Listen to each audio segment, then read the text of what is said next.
Charles, is the Collatz conjecture solvable?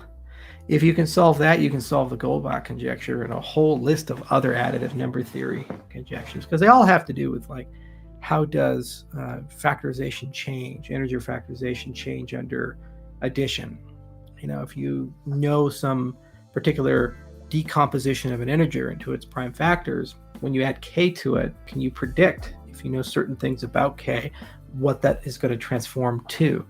If you understand that, then Collatz is totally resolvable, because you could have some certainty about basically whether you'll converge over an arbitrary amount of steps, a finite amount of steps, to a power of 2 or not. And if you can find a number where that's not the case, well, then it's a counterexample. But if you can show that for all numbers, that convergence will happen because of some property of how addition changes factorization, then that would be a true statement. And Goldbach would also be resolvable and a lot of other things. But we don't really actually understand much about that.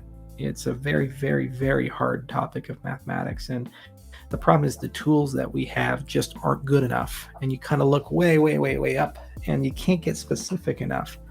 And there's lots of Fields medals to be earned looking into these things.